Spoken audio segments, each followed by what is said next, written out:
Let's Talk Football, the Roundtable. Diversity with Delilah. Let's go. And this week, ladies and gentlemen, we are going to cover something we meant to cover right after the last time, which was in June, last time we showed on. And we wanted to cover Carl Nassib, the first active, openly gay NFL player. He came out in June during Pride Month. And Delilah, I love that we're still covering this because it's so very important. So Yes. go ahead, Delilah. Well, I mean, to point of fact, like whenever there are like months dedicated to marginalized groups, it doesn't mean that we don't talk about them outside of those months. Right. All those months mean, by the way, is that we hyper focus on their needs and on those communities, but doesn't mean, we forget about them because, June is over, or, February's over, October's over. Like, that's not what that is. It means we should hyper focus on these groups and make sure we're covering these issues.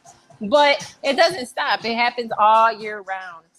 Yeah. Activism is a year-long thing.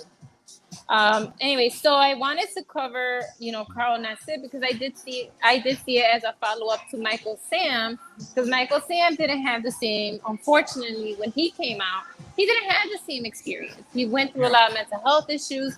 He got cut before he actually could play a regular season. He went to the Canadian Football League and just couldn't make it there either for various reasons. And so Carl Nassib, to come out while he's actually actively playing, it's a big deal. Because again, people before him didn't have that luxury because they would lose everything, right? Yeah. So currently he's playing for the Las Vegas Raiders. He got his, he signed on with them last season in 2020. He is a defensive lineman. He made history again, as Sean pointed up, as the first active NFL player to announce that he's gay. Nassib wasn't the first athlete to come out, right? Again, we're talking about Michael Sam, who came out first, but again, he didn't play a regular season, which is why they're saying active, which is why that's the key term. However, Michael Sam did come out in support of Carl and thanked him for owning his truth. And so they did congratulate each other. They both recognized each other, and and how Carl Nassib was possible because Michael Sam did it first, right? And so there's that. Sorry.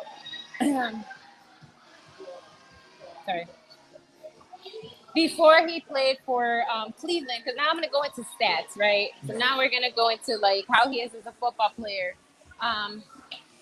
He was born in Westchester, Pennsylvania. He went to Penn State. That is where he kind of got his football career. But before that, in high school, he actually played a lot of different sports. So he was a 3-year letterman in football, but he also he also lettered in baseball and track and field. So he was he's a well-rounded athlete who excelled in a few different sports. So that when he went to Penn State, he didn't start off as like excelling in football right away. That really didn't happen until his like junior and senior year. That's when he started actually being recognized as a defensive player. And so it wasn't until his junior or senior year where he really kind of got his footing in football. He was unanimously named All-American and the Big Ten's I can't say this correctly. Nagurski Woodson Defensive Player of the Year in 2015. Nagurski. Yeah. He won also the Hendricks Award for the nation's top defensive end. And so he started kind of killing it, He was also given the Lombardi Award for being the best college football lineman or linebacker. So again, it was between his junior and senior year where he really started kind of excelling as a defensive player. He was drafted by the Cleveland Browns. That's who actually drafted him. He was a 66th pick at the 3rd round at the 2016 NFL Draft. Before he went to play for the Las Vegas Raiders like he is now, he actually had a short stint with the Buccaneers. But like I said, right now he signed in 2020 a 3-year deal with the Las Vegas Raiders for a $25 million contract, including $16.75 million guaranteed. And so he's good to go for the next 3 years with the Las Vegas Raiders. Yeah. Nice. I like Go that. Carl. I like that. So we have a question from the crowd. Has he? Shout out to Jared. Has he ever made the Pro Bowl?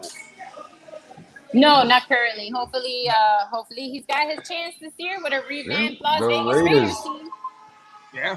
Raiders. Let's go. I didn't know that he was that good in college. That's actually pretty dope. I do know he has a brother that played at Syracuse.